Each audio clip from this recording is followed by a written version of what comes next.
Alright, so I gotta take this radio back out, and I'm gonna show you guys how to do that, I think. First thing we're gonna do is come over here and gently put pressure back so this thing pops. See how it's popping over there? Like popping Jong.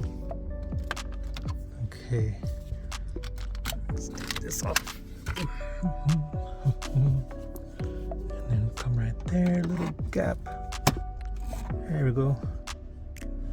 I don't want to do it to all of it. There we go. Steering wheel.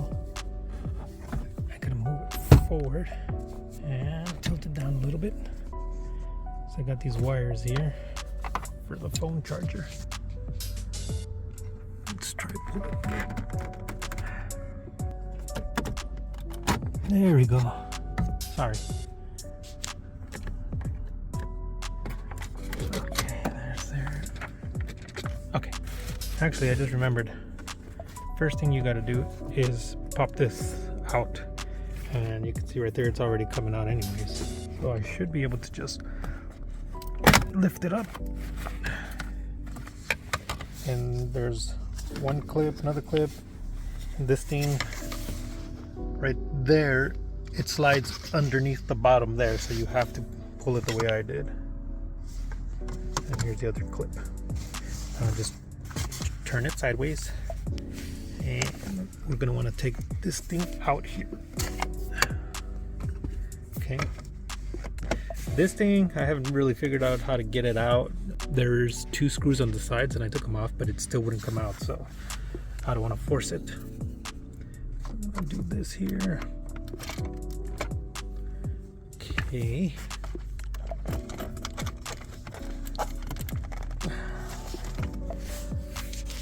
It's really hard with one freaking hand.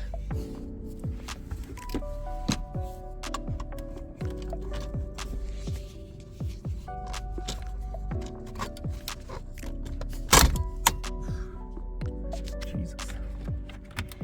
There we go. Push this back in. And first thing you gotta do is take off this clip on the left side over here. Squeeze it. Okay, you gotta squeeze that little bastard right there. I just wasn't gripping it properly. That's why it's more difficult than it should have been. And then you have 2 more down here. This one does not have a clip, but the other one does. And you just squash it down and pull it out. Okay, that's it. So this thing, it's in decent shape, but it is a little bit yellow. I don't know if I'll sand it down and do all the proper steps to get it back looking decent again. I don't know what I'm gonna do. You need a 10mm. Okay, there's one.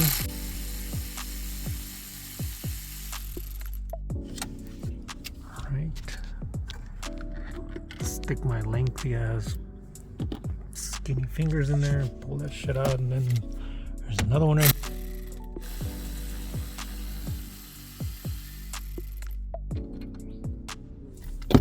Oof, I just smacked the glass. Glass ain't gonna be cheap to import.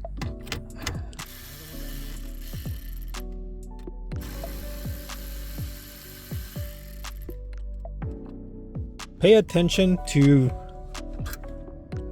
which screw is which, because they are a little bit different. One is longer than the other, or 2 are longer than the others, I believe. And then there's one way down there in the back. It's the same thing.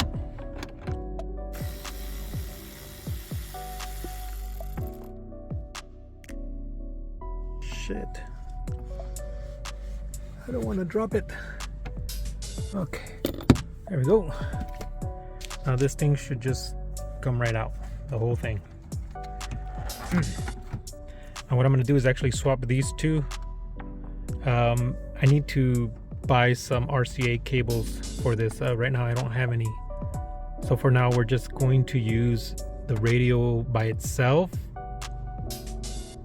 And then this one I'll use once I connect an amp and get some RCAs, which I don't have right now. I'm gonna have to put this phone down in a second so I can disconnect these cables. Okay, so there's the cables down there for the HVAC. Same thing, has a little tab that you gotta squeeze and pull out. Gotta pull out. Always pull out. There you go. There's the other one. Okay. Now I can carry this monstrosity possibly with one hand. I don't know. Let's try. Whoa. Okay. And on the side are the screws. So I'm gonna swap these two pieces out and then put it back in. And I'll show you the wiring in a second. Cables just fell out. Here's the kit that I got. I hope this shit works. My Toyota Chaser did not come with navigation or CD player or whatever, or a amplifier or subwoofer. So this is the one that I was told to get. I will show you guys the other one that I got that didn't work in just a second. So these are the two pieces that came inside that bag down there, and they connect to these cables back here hiding. Hopefully, let's see.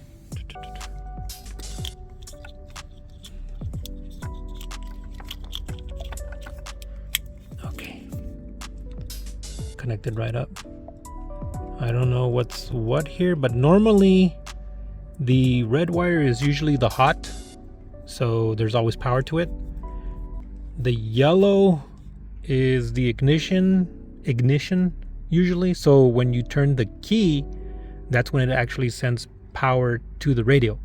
Now the red one that is constant power, that is so that it saves your presets. So when you program your stereo for channel 1 to be 101.1 or whatever station you listen to, it saves it.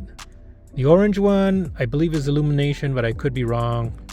Blue one should be for an amplifier, black one is ground, and then the 2 gray and 2 white are probably audio. I might be wrong on this. What I will do is get one of those power testers. My mind drew a blank, so I'm not sure. Can't remember what they're called right now. And here's the other one. This is probably for speakers as well, but I could be wrong because those cables, red, white, black, yellow, those are usually power and shit. Okay, I gotta be careful so those cables down there do not touch any ground or any bare metal. All right, I gotta put this shit down. Hold on. All right, that thing's connected. Now I'm gonna tilt this shit up. Too tiny. Okay, so if you have the navigation set up in your car, or the car came stock with the navigation setup, this is the one you would be using. Let's see if I can find the model number so you guys know. There it is. 70-8112 Metra kit, wiring kit, amp integration harness, 1992 through 1999, and this is what it looks like.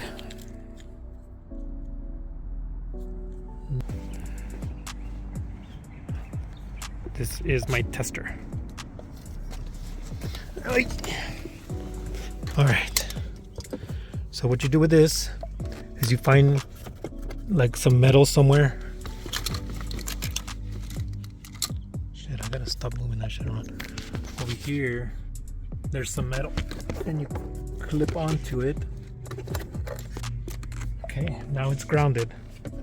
There's a little light in here and an audio deal that will beep when you're touching power. Oh, okay, so I was wrong. The yellow one is the constant power, so that's to retain your presets when you set up channel 1, or when you, what is it called? When you tune your radio. Sorry, I had to scratch my nose. So that's the constant, the yellow one. The red one is going to be the ignition power. I don't know what the orange one is, probably the illumination. Sorry. Just making sure there's no power on anything else so I don't fuck it up. Now what we have to do here, I have the parts that go to the back of the radio, which is this one that I'm going to tap into here. And then this one is for the Sony equalizer. All right, I gotta put the phone down and I'll be back in a jiff.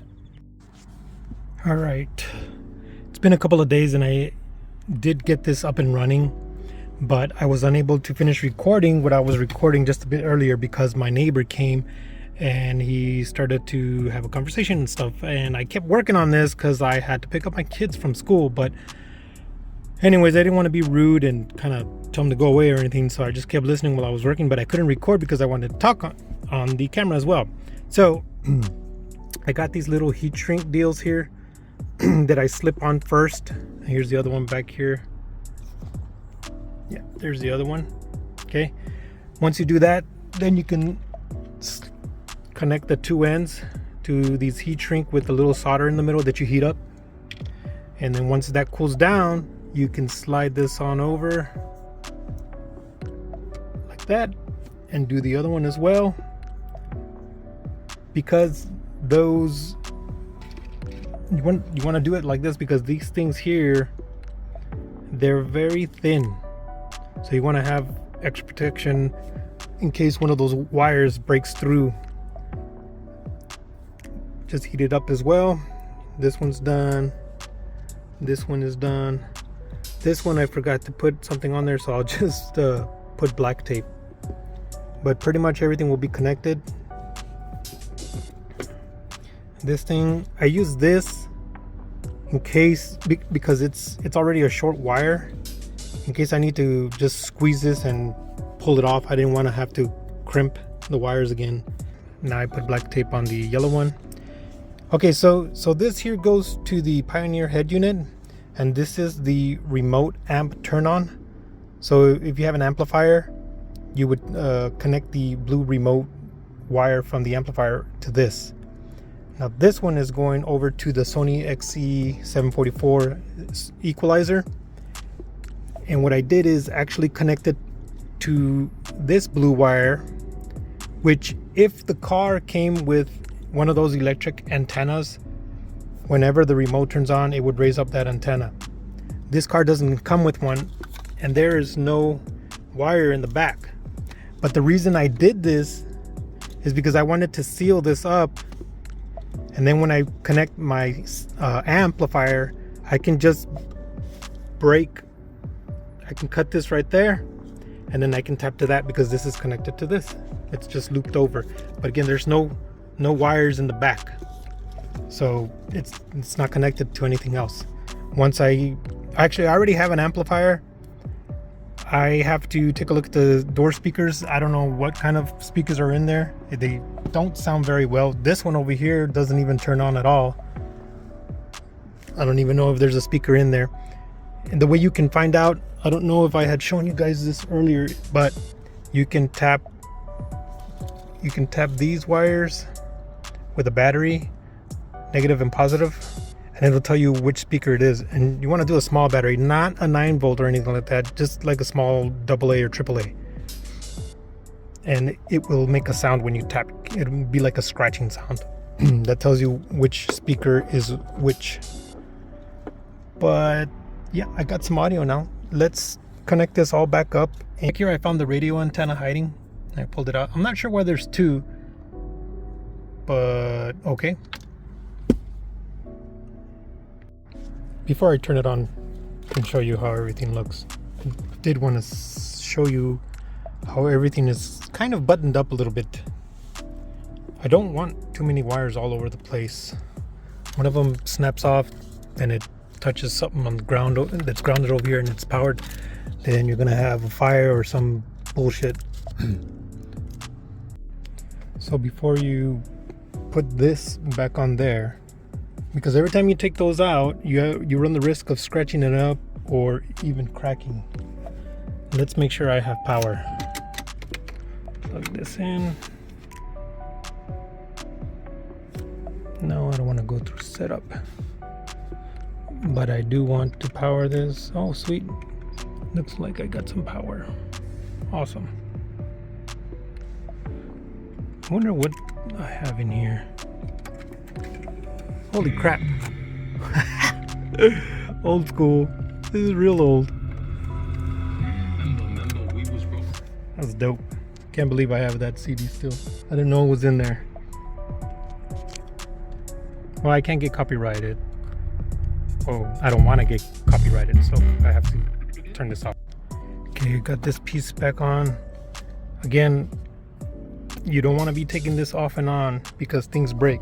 This piece down here is already loose, so keep that in mind when you're doing all this stuff. This carbon fiber stuff, it's strong, but it's not prone, or excuse me, it's not it can crack. So we're all done here. It's all buttoned up. Everything is where it needs to be. I really love the way this looks. This is totally 90s right here, man. If you know, you know. So I figure out why the speaker here on the passenger side wasn't working, and it looks like it's snapped. There's a speaker there, but it's broken, blown probably. These are most likely aftermarket, and that's what happened. To take this door off, there are some caps that you pop off here, here, over here on the side.